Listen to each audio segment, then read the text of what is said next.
los créditos, quizás los va a agrupar por tipología. Quiero referidos comerciales, yo qué sé, privilegiado financiero, bueno, hipotecario, lo que sea.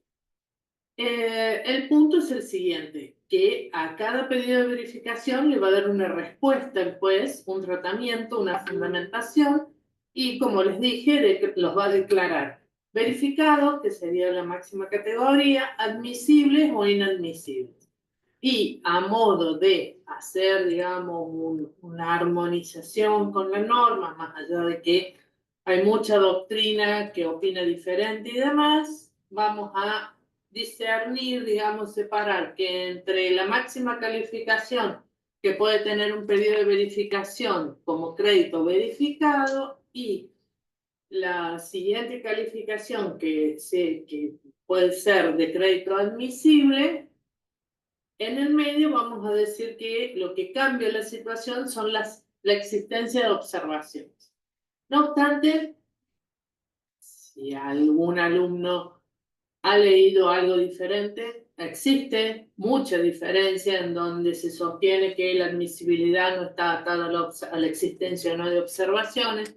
Lo cierto es que tratando de darles una solución y un camino para que puedan estudiar esta situación, bueno, entre la máxima calificación, que sería que un crédito sea declarado verificado o que un crédito sea declarado admisible, existen las observaciones. No obstante,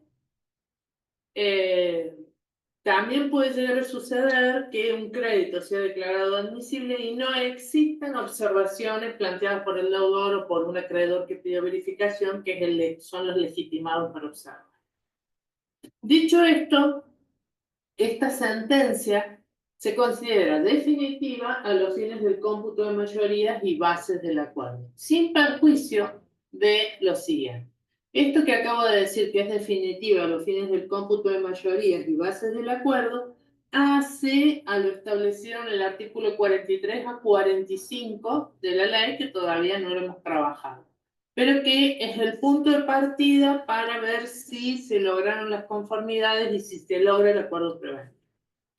Sin perjuicio de que sean definitivas a los fines del cómputo de mayoría y bases del acuerdo, cuando el deudor o el acreedor que pidió verificación no está de acuerdo con la parte de la sentencia que a él lo atañe, digamos, que le da respuesta a su pedido de verificación, puede interponer dentro del plazo que establece la ley, que es de 20 días hábiles desde la sentencia de verificación, sentencia que no se notifica, o sea que se cuenta a partir del día siguiente que ha sido publicado, siempre contando los días hábiles judiciales,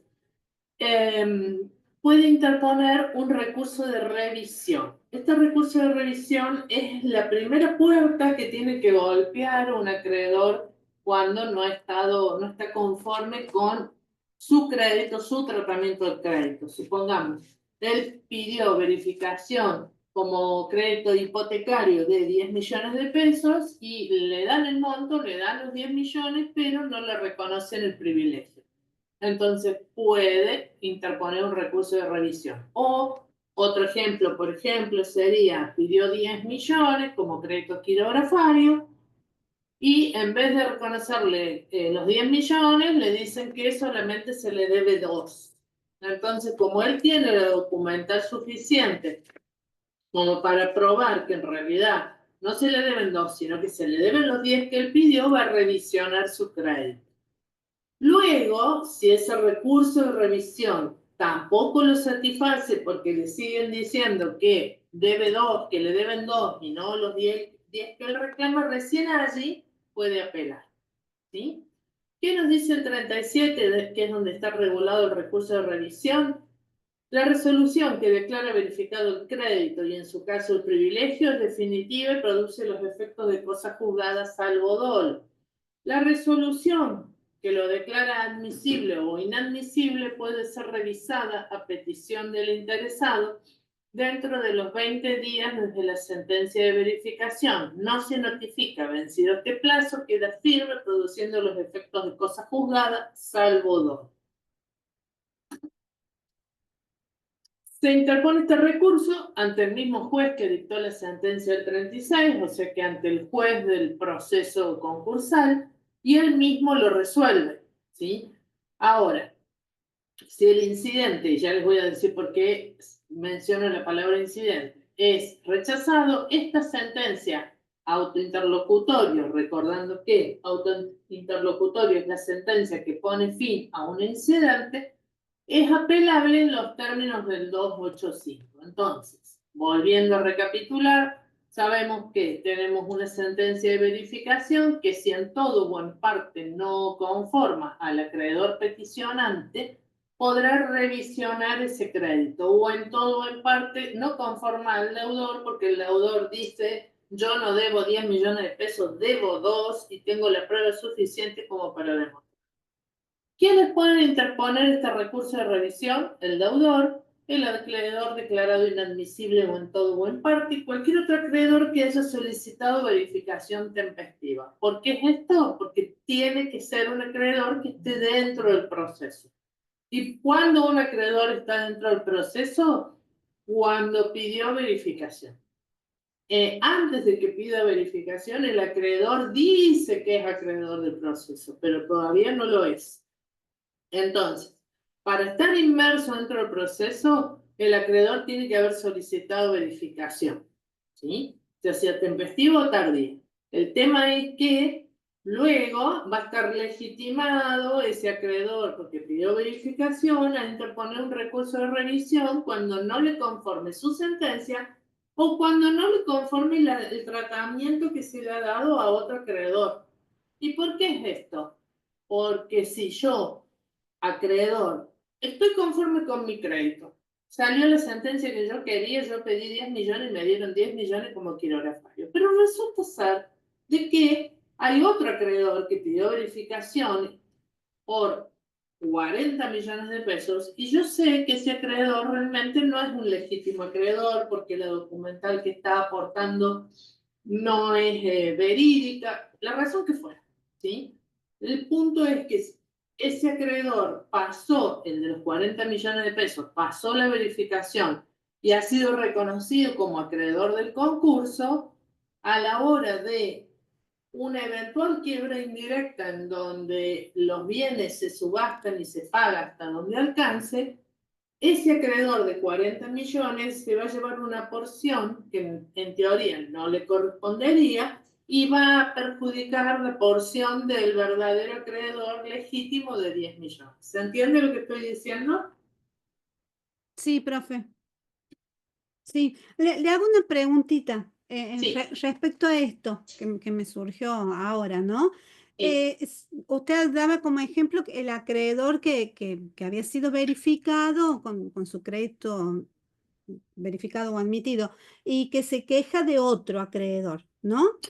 sí. Ahora, si yo no, o sea, yo acreedor, no, tengo mi crédito no admitido, Si mm, pedí verificación, estoy legitimado para cuestionar. ahí va, me leyó, profe, Más gracias. allá de que si yo tengo mi crédito inadmitido, para poder estar dentro del proceso tengo que revisionar mi crédito, porque de esa manera sigo estando dentro del proceso, y a partir de que yo revisione mi crédito, me encuentro legitimado a revisionar el resto. ¿Por qué? Porque sigo estando dentro del proceso hasta que por la revisión me digan que no. Y para seguir estando dentro del proceso, si en la revisión me dicen que no, tendré que apelar. Fantástico. Gracias, profe. Muy bien. Artículo 38, dolo. ¿Sí? Para entender dolo, vamos a primero ver la noción que marca el 271 del Código Civil, que es aquello que se presume falso, se intenta disimular lo verdadero, cualquier artificio, astucia o maquinación que se emplee para la celebración del acto.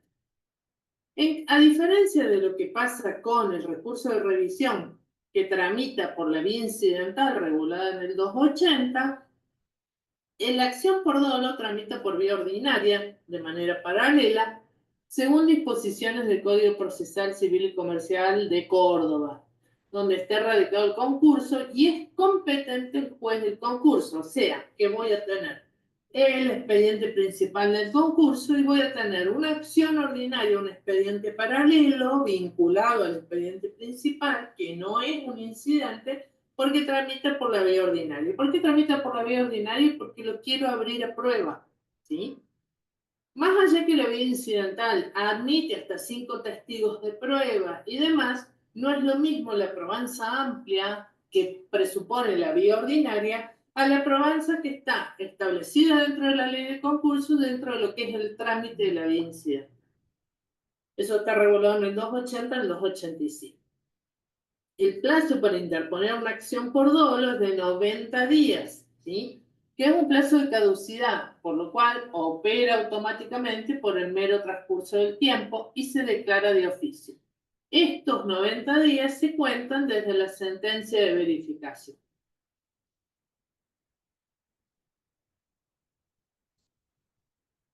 Bien. Finalmente, la resolución de esta acción no impide al acreedor cobrar u obtener el cumplimiento del acuerdo. ¿Por qué prevé esto la norma? Porque si ustedes esto lo ven en una línea de tiempo, probablemente suceda que los 90 días, que es el plazo para interponer la acción por dolo, interponerla, lo cual no implica que esté resuelta.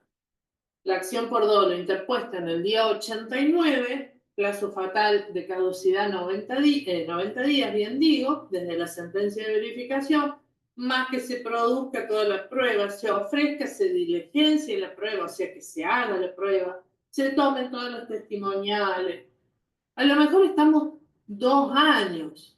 Qué fácil sería para el deudor plantear una acción por dolo, o qué fácil sería plantear cualquier acreedor una acción por dolo sobre otro acreedor, de tal manera de que se le impida que cobre la cuota concordataria. ¿Y por qué estoy diciendo esto? Porque probablemente una vez que se resuelva esta acción por dolo con todo el trámite que tiene, siendo vía ordinaria, probablemente ya estemos en la etapa de cumplimiento.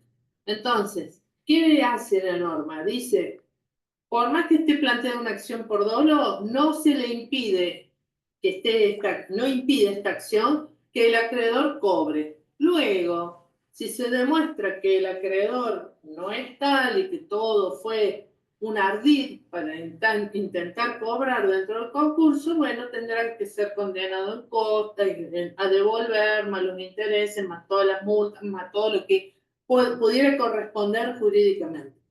Pero como no se sabe cuál es el resultado de esta acción por dolo y va a estar en trámite, y seguramente se solape con el plazo en donde empiece a cumplirse con la cuota concordataria, la norma prevé, le vamos pagando hasta que esto se resuelva. Porque si no sería un camino muy fácil y se interpone una acción por dolo, de esa manera evito pagar. ¿Se entiende lo que digo?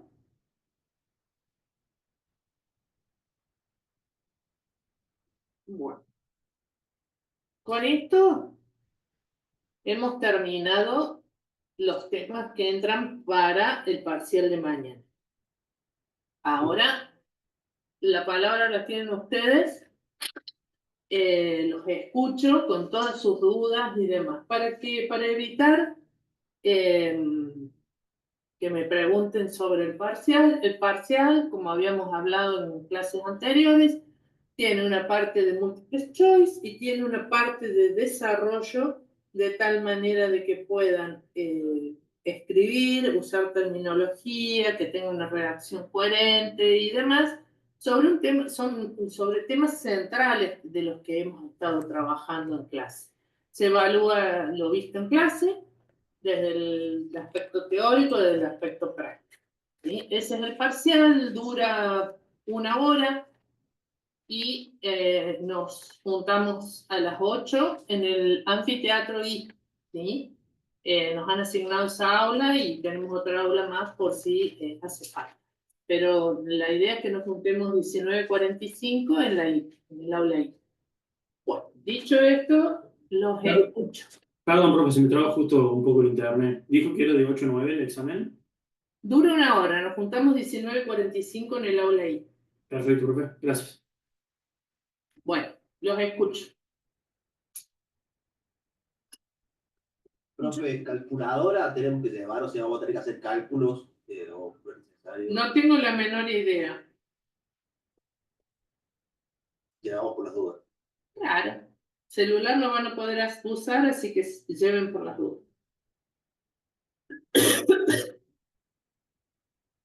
Profe, Señora. sin ánimo de aburrirla, ¿no? Porque yo la escuché recién, pero lo dijo muy rápido. Cuando tenemos la sentencia de verificación y no me gustó lo que dijo el juez, voy al recurso de revisión dentro de los 20 días de dictada la sentencia de verificación. Sí, hasta ahí va bien. En todo o en parte, esa la agarré. Ahora, si ese recurso o el interlocutorio, cuando ya tengo el interlocutorio, tampoco me gusta, ahí lo apelo. Sí. Alcancé a escuchar que había algo entre medio, o sea, que algo podía pasar y después recién se iba a dictar el auto. Capaz que lo que dije, que a lo mejor quedó desordenado, es que tengamos en cuenta que los plazos para revisionar son de 20 días hábiles judiciales a partir del día siguiente que salió publicada la sentencia de verificación. Porque la particularidad, no sé si es esto, pero bueno, la particularidad que tiene la sentencia de verificación que no se notifica. Entonces, cuando uno es acreedor dentro de un concurso, hay que realmente estar atentos a cuándo sale la sentencia, porque después se vence el plazo para revisionar, la sentencia queda firme y consentida, y si no se revisiona, no se puede apelar de manera directa. Primero tengo que revisionar, no me gusta la revisión, insisto con la apelación. Ahí está, ahí está. No sé si es eso, pero sí, creo que ahí es donde un poco me perdí, dije, ay, esto no lo tenía. Y esto sí se puede apelar porque es un incidente. En cambio, se apela el auto interlocutorio. La sentencia de verificación no es apelable por el 273. Ahí va, listo. Gracias, profe. Muy bien. ¿Esa es la única duda que tienen? Profe, yo tengo una duda. Dale. Le quería preguntar sobre el artículo 31, que habla de desistimiento voluntario. A mí se me hace mucho lío en el segundo párrafo, mucho no la entiendo. A ver, el desistimiento voluntario no necesita, o sea, no depositó los gastos de correspondencia, no publicó edicto, se entiende que no quiere seguir dentro del proceso. ¿Sí? Sí. El punto es que hasta que no sale la publicación de edicto, hasta que no tomó estado público, no se necesita ningún tipo de conformidad. ¿Sí? ¿Eso es lo que me estás preguntando? Sí, profe. Ahí va justo. Muy bien. Después que se hace público, se necesita una conformidad que es del 75% de acreedores que representen a su vez el 75% del capital computado. No, mayoría de acreedores quirografarios que representen el 75% del capital quirográfico. Esa es la mayoría.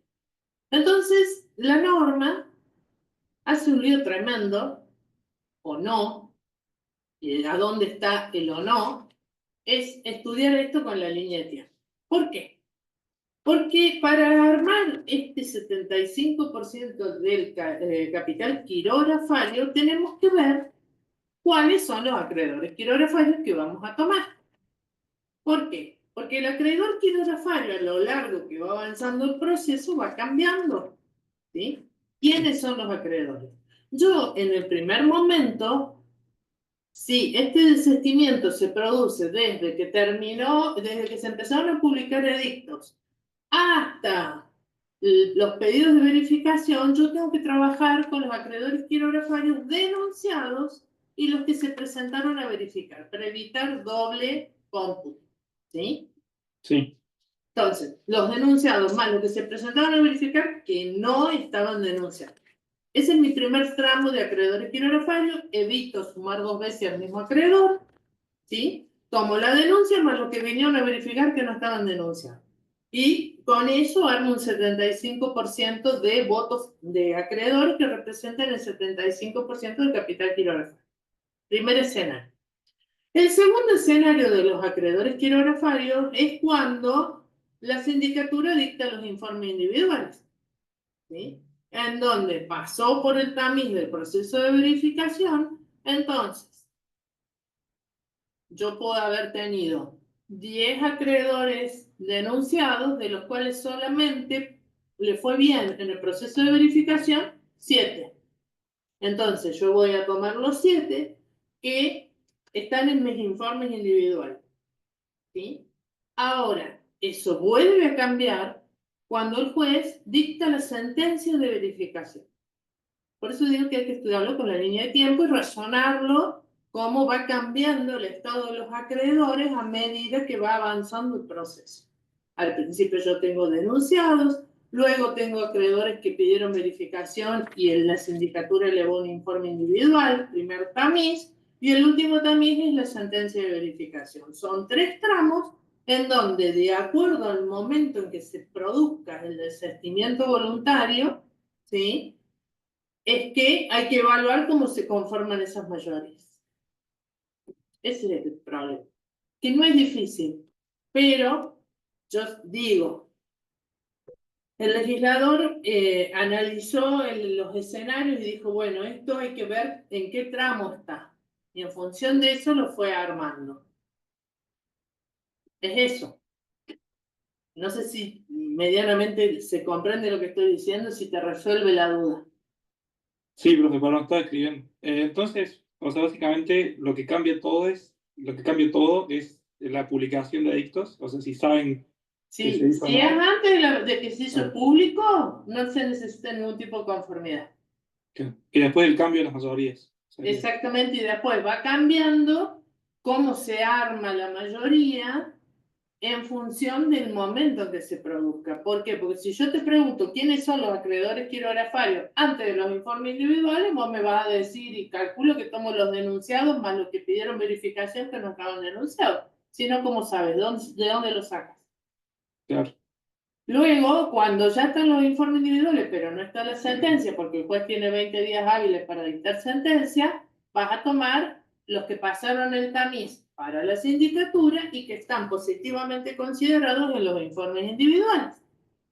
Luego, cuando el juez dicta sentencia, vas a sacar los quirografarios de la sentencia. Y ya te olvidas de todo lo anterior, pues la sentencia es la sentencia. Pone fin al proceso de verificación, ¿no? ¿Se entiende? Perfecto, profe. Gracias. Bueno, ¿Puedo preguntar algo respecto a eso, profe? sí. Usted en el artículo, sí, como si usted hubiera escrito la ley. En el artículo 30 están estas 3 posibilidades de desistimiento. No enviar la correspondencia, no depositar los libros y no publicar los edictos. Y después en el artículo 31, para que yo tenga que ver la mayoría por el 75% de los quirografarios, es cuando el desistimiento viene dado por el incumplimiento Puede de ser los que yo lo haya artículos dado vuelta, ¿eh? 6, 7, 8, ¿no es cierto? Sí, puede ser. Puede ser que lo haya dado vuelta. Ahí va. Entonces, yo no tengo en cuenta esas 3 No. posibilidades anteriores. No deposito edicto, sí. Vos sabés que después que lo empecé a decir, dije, esto es al revés. A ver, Bueno. yo más o menos creo que sé la ley, pero también estoy hablando de memoria. No, está bien. Pasa que Sí, pero es eso. Puede ser que ya estamos exquisitos estudiando, perdón. Está muy bien, perfecto. Me parece fantástico. Ahí va. Bueno, y respecto a espero que alguien abra el micrófono porque yo me largo hablando, pero más, profe. Respecto a todos estos procesos judiciales que usted nos enseña y nos explica, cómo son las sentencias, los autointerlocutorios, todo eso es para que nosotros podamos adquirir vocabulario técnico, ¿verdad? Nos van a tomar ese tipo de cosas, por ejemplo, ¿cuántas jurisdicciones tiene Córdoba? No. En realidad, todas las nociones procesales que yo les doy, se las doy para que ayudarles a entender Ahí cómo va, es el sí, proceso. sí. No. A ver, yo no les voy a preguntar cuántas circunscripciones tiene el mapa judicial de Córdoba, no, pero sí quiero que entiendan que si yo les hablo de competencia, jurisdicción, circunscripción, más o menos sepan de qué estoy hablando, porque si no, Nos Más allá perdemos. de que no, las nociones procesales no forman parte, digamos, de la materia, no van a entender la materia porque o se la van a pasar buscando, googleando qué es circunscripción, qué es competencia, qué es jurisdicción, y me parece que por ahí es más fácil ir llevándolos y explicándoles algunas cuestiones de nociones básicas de derecho procesal. Listo, listo, listo. Igual se agradece. Muchas gracias. Por nada. Profe, yo tengo una duda. En las deudas de moneda extranjera, Sí, señor. solamente las convertimos a moneda de curso legal para el cómputo de mayoría del pasivo, pero después se pagan en dólares. ¿no es Se cierto? pagan en dólares. Si usted debe dólares, debe dólares. Si usted debe euros, paga euros. Pero a los fines del cómputo de mayorías y bases del acuerdo, las convierto en pesos. ¿Y por qué es esto? Por una cuestión de armonización para poder sumar, porque yo tengo que establecer un pasivo en poder sumar todo el pasivo en pesos, más allá de que yo después lo pueda expresar en dólares porque se deben dólares. ¿Me entienden? Pero yo tengo que poder sumar peras con peras y no peras con plantas. ¿Ah? Es por eso. Gracias, profe. Nada. Profe, yo tengo una duda en el artículo 21 Señora. que habla de los juicios contra el concursado que se suspenden en el contenido patrimonial y después en la última oración del primer párrafo dice no podrán deducirse nuevas acciones con fundamento en tales causas o títulos. ¿A qué se refiere con no podrán deducirse? No podrán iniciarse nuevas acciones, ¿sí? No podés hacer un nuevo juicio, ¿sí? Que tenga fundamento en ese tipo de cosas, salvo las acciones basadas en acciones laborales que tengan como fundamento una deuda de causa título anterior a la fecha de presentación en concurso privativo. Bien, perfecto. Profe, consulta. En Sí. caso de que se haya iniciado un juicio laboral con fecha anterior al inicio del concurso Sí. y el acreedor laboral accede al pronto pago automático, ¿se suspende de forma inmediata el Totalmente. juicio? Es una cuestión de buena fe, ¿sí? Bien, pero lo tiene Porque que si hacer no el se acreedor. habilitaría que va a tener el pronto pago, va a cobrar por el pronto pago y después va a venir a reclamar el juicio. La Ahí sentencia está, del juez. eso era. Si no accede al pronto pago, puede Optar por reiniciar el juicio. continuar el juicio para obtener una sentencia y con esa sentencia, si está en tiempo el pronto pago a instancia de parte, Bien. únicamente, podrá pedir pronto pago a instancia de parte. Generalmente los juicios laborales ustedes saben que son largos y demás por todas las testimoniales, hasta que la Cámara, que es quien dicta sentencia y demás. Entonces, seguramente ya el pronto pago a instancia aparte ya no está habilitado, entonces la vía que le queda es o el 32, que generalmente tampoco ya está habilitado, porque el 32 tiene el plazo de vigencia que establece la sentencia de apertura. Dentro de los 15 a 20 días de que se estime finalizará la publicación de edictos, y lo que queda habilitado en general en la práctica es el 56. Bien, ese tenía duda. Gracias. Profe, buenas tardes. Yo tenía una consulta también con respecto al pronto pago automático. Sí. Es automático porque el síndico le indica que el acreedor en ese caso está en situación de tener un pronto pago automático o lo tiene que pedir el acreedor. Usted sí que estuvo en clase, discúlpeme, pero bueno, el pronto pago automático es pronto pago automático porque tiene que cumplir 4 requisitos, que son los que vimos en clase. Esos 4 requisitos, el principal es que esté en el informe laboral que elabora el síndico. Entonces, si en general el acreedor laboral está en el informe que elabora el síndico, más el cumplimiento de los otros 3 restantes requisitos, va a estar en el pronto pago automático. Como vimos en clase, el pronto pago automático no hace falta que el acreedor laboral haga nada, sino que simplemente va a estar dentro de la sentencia prontopaguista que elabora el juez por cumplir los 4 requisitos. Bien. Lo invito a que vea la clase, lo invito a que vea el PowerPoint. Gracias. Profe, a mí se me mezcla un poquito en los efectos del pedido de verificación, cuando interrumpe la prescripción y cuando impide la caducidad del derecho de instancia. Ahí como que no lo tengo bien. Bueno, porque son dos conceptos que son parecidos, pero no es lo mismo.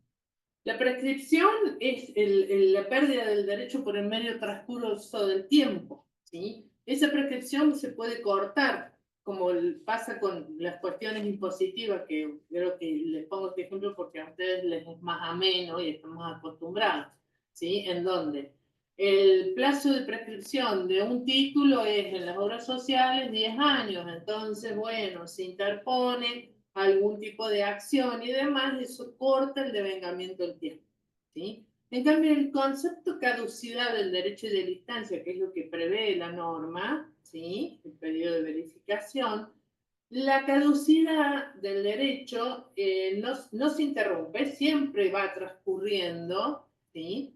Y en realidad a lo que apunta el efecto que se le otorga al periodo de verificación es que una vez que ha transcurrido el plazo, ¿sí? El derecho no va a poder ser ejercido, ¿sí? Son conceptos que son semejantes, pero que no es lo mismo. Uno va de la mano del otro, pero en la prescripción se interrumpe, la caducidad no. ¿Por qué? Porque en la caducidad, si transcurrió el tiempo, el derecho se convierte en un derecho natural, pero ya el derecho no se conserva, el derecho de fondo, digamos, ¿sí? No sé qué puedo decir como para ayudarla en la comprensión de la situación. Son términos semejantes, pero uno se suspende, que es la prescripción, la caducidad siempre transcurre por el mero transcurso del tiempo y se pierde el ejercicio del derecho y de la instancia, de instar lo que se perdió, el decaimiento del derecho dejado de usar. Está unido al concepto de impulso procesal que tienen las partes. Gracias, profe. Bueno, por ahí siento que confundo más, pero no hay otra opción. Tienen formación de contadores y yo estoy tratando de introducir las nociones de derecho procesal que son necesarias. Bueno, hago lo posible. En el artículo 36 de ¿Sí? la ley comentada, habla de declaración de no verificación ¿Comentada por quién? por Rullón. Por Ruillón. Rullón. Ruillón, mi amigo Ruillón es de Rosario. Dice, y leo, declaración de no verificación. Aunque no puede participar en la toma de decisión sobre la propuesta de acuerdo, es recurrible por revisión. Bueno, son formas, ¿sí? Bien. Así como yo les dije, para allanar el camino de estudio y armonizar con la ley, las categorías que adquiere un acreedor que pidió verificación y que esté incluido en la sentencia de verificación es verificado, admisible e inadmisible. Algunos autores hablan de rechazar. Acá no hablamos de rechazar. Para mí rechazar forma parte de, me senté a tomar un café y me senté con mi socio a ver qué vamos a hacer con los créditos, ¿sí? Terminología coloquial, rechazar. No verificar, a mí me gusta la doctrina, no sé en el contexto que lo está diciendo Ruillón, porque Ruillón es muy claro y la verdad que la mayoría de los comentarios son fabulosos, pero en general la doctrina dice que no verificar es no admitir el pedido de verificación. ¿Y cuando yo no admito el pedido de verificación? Bueno, hay un párrafo del 32 que dice, cuando la sindicatura vuelve a pedir la documental porque quiere volver a verla y el acreedor no la aporta, eso obsta, impide la verificación. En donde yo puedo declarar doctrinariamente el crédito inadmisible o puedo directamente decir que lo tendré por no verificado porque no cumplió con el proceso de verificación. ¿Se entiende lo que estoy diciendo? Es como Sí, ahora una entiendo. terminología Después, diferente. ¿sí? Claro, porque después habla de declaración de admisibilidad y de inadmisibilidad. Bueno, Entonces ahí entonces, me confundí. el no verificado es el que o no vino o vino, pero de manera defectuosa. Que no es lo mismo que la inadmisibilidad, que la inadmisibilidad es un problema de monto, de causa o de privilegio. ¿Se entiende? Ok, Es buena la sí. pregunta. La inadmisibilidad es un problema de monto, de causa o de privilegio, que es el trípode verificatorio. ¿Sí? Son las tres cosas que la ley le marca al síndico que tiene que ver a la hora de decir cuál es el tratamiento y cuál es la suerte de ese crédito. Distinto es el caso cuando yo tengo un pedido de verificación que no se ajusta a cómo debe ser pedido. Entonces, no me sirve la documental. La documental es ilegible. Me trajo la mitad de las cosas que dicen su escrito y demás. Téngase por no presentado, téngase por no verificado. No pudo transitar el trámite. ¿Por qué? Porque no cumple la formalidad. En Ok, cambio, y cuando los yo no digo verificados verificado, pagan el arancel. cuando yo digo verificado, admisible o inadmisible, estoy diciendo que sí hizo el proceso, que sí cumplió la formalidad, pero que lo que estoy analizando es monto, causa y privilegio. ¿Qué fue lo último que me dijo que no le escuché? Si los declarados no verificados deben pagar el arancel. Sí, porque vinieron Sí. Ok. vinieron de forma defectuosa, no cumplió con la formalidad, pero eso es un problema del acreedor, no un problema de la sindicatura. Me hace acordar, hace muchos años, bueno, no tantos, a ver, antes de la pandemia, debe haber sido 2019, en un concurso de una, ¿cómo se llama? De una desarrolladora, no, de una constructora vial, vino un acreedor de una empresa grande, ¿sí? Que estaba recontra remil enojado. Entonces se enojó con nosotros, que somos los síndicos, porque tenía que pagar el arancel. Entonces me decía, deme usted plata a mí para que yo pague el arancel, porque esto es lo más injusto de los injustos. Y yo me miraba y yo le decía, discúlpeme, yo soy un funcionario, yo estoy cumpliendo una función, yo no tengo nada que ver con esto. Bueno, al día de hoy es la anécdota del siglo de que el acreedor se enojó con nosotros y que nos decía, deme usted plata para pagar el arancel porque yo no tengo y yo no tengo la culpa. Y yo decía, yo tampoco, yo estoy cumpliendo función. O sea, todo acreedor, salvo que sea menos su crédito en capital e intereses, sea menor a 3 salarios mínimos vitales y móviles, o que sea laboral, pero si no, tiene que pagar el arancel. Si él después vino con la mitad de los papeles, si yo le pedí los papeles de nuevo y no me los trajo, y sus papeles son ilegibles, y los archivos que están hasheados están por la mitad, y yo qué sé, yo no puedo solucionarle las cosas. Entiendo. Ujú. Bueno, ¿qué más? ¿Qué significa archivos hasheados, profe? Perdón la ignorancia. No, está bien, no hay problema. Cuando se reciben los pedidos de verificación por vía de manera virtual, sería, para ponerlo de otra manera, que están encriptados. El hasheo es un número que es inalterable, que es una cifra enorme, peor que un CBU, pero de una u otra manera serían que son archivos encriptados de tal manera que ningún otro acreedor que esté dentro de la aplicación, dentro del sistema que se usa para pedir verificación de crédito, pueda acceder y alterar esa documental. Porque esa documental es una declaración jurada y no puede ser alterada de ninguna manera, ni por la sindicatura ni por cualquier otro acreedor y menos aún por el deudor. Son encriptados, son normas de seguridad. Ah, perfecto. O sea que el síndico lo que puede hacer de repente es observarlo, verlo, pero no lo puede alterar para nada. No, de ninguna manera. Bien. Es más, ni lo podemos marcar. Vieron que a veces uno cuando trabaja en la compu va marcando, no se puede hacer nada de todo eso. Claro. Gracias.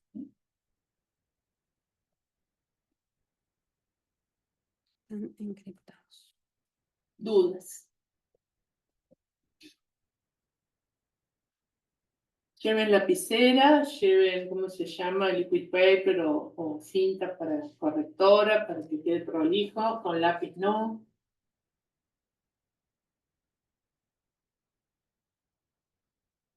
¿Qué más?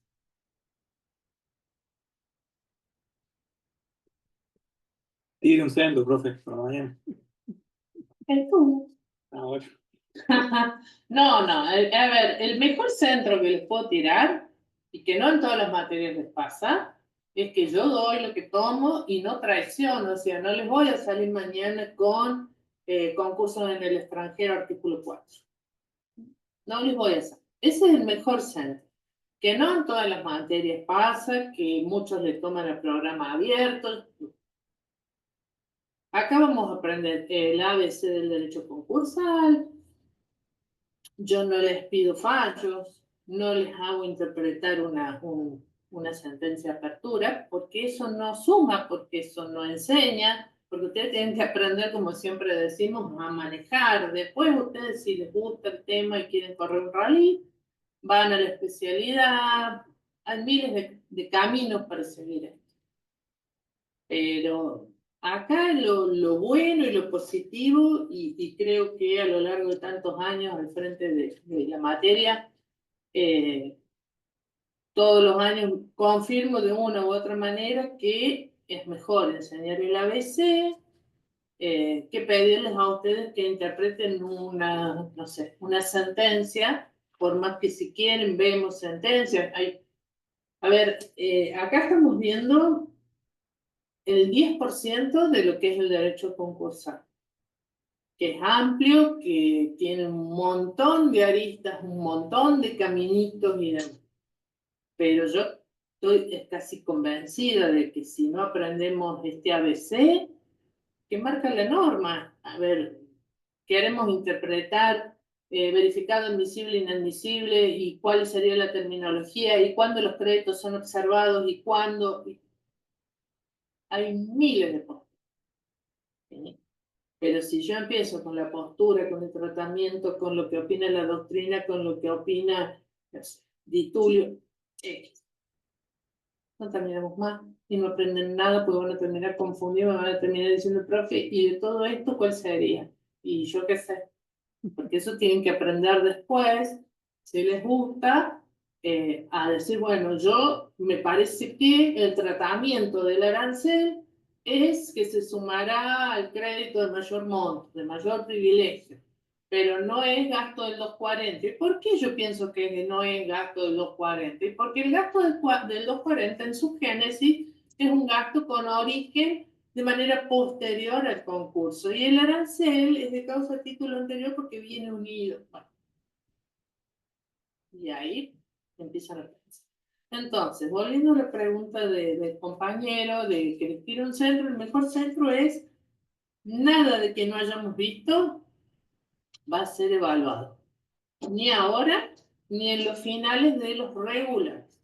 En los finales de los libres somos libres. Los libres y yo soy libre con el programa.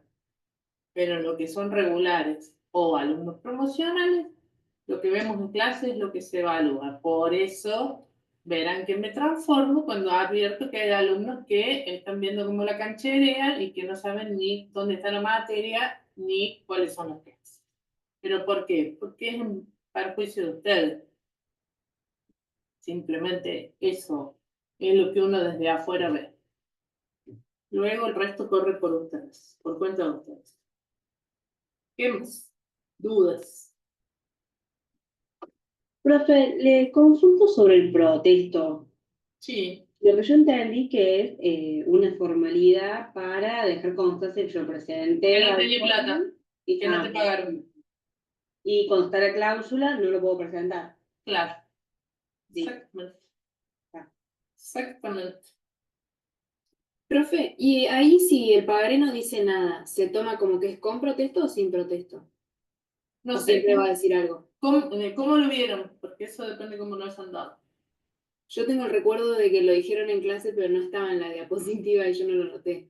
La verdad, si quieren le pregunto al profe, no sé si lo vieron con Pablo o con Mariano eso. Sí, profe, lo vimos con los dos y con protesto es si no hay ninguna cláusula. Si hay cláusula sin protesto, se evita el trámite en el escribano y puede ir a vía ejecutiva de manera directa. Bueno, ahí está. Lo que está diciendo Erika, si es así que lo han visto en clase. ¿Por qué? Porque no quiero entrar en contradicción de tal manera de no sumar un conflicto. Bien, bien, perfecto, gracias. ¿Mm? Es más, por ejemplo, al práctico que dio el contador Achetti el jueves pasado, le marqué.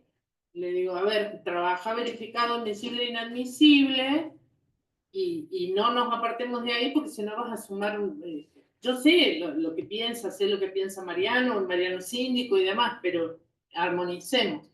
Después ahí estoy corrigiendo ¿cómo se llama? Un apunte, que si Dios quiere va a salir para el segundo semestre, y advierto en la corrección que dice que el pedido de verificación es una demanda. Es una demanda de acuerdo a la doctrina del doctor Jungenbach, pero la verdad que para que haya una demanda tiene que haber actor y demandado.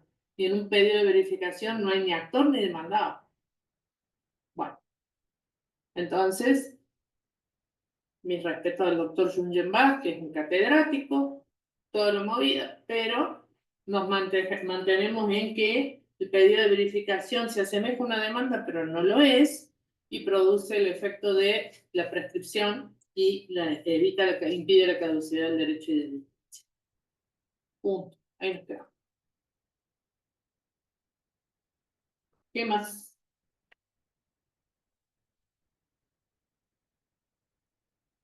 Ya de todo por mañana. Una luz estamos, profe. Bueno, mejor, ¿qué más quieres? Bueno, mañana 19:45 en el aula I, y de ahí vemos si nos vamos para otra aula o con ese es suficiente. ¿Estamos listos? Gracias, profe. Gracias, profe. Profe. Gracias, profe. Nos vemos. Chau, chau. Hasta mañana. Gracias, profe. Hasta mañana. Gracias.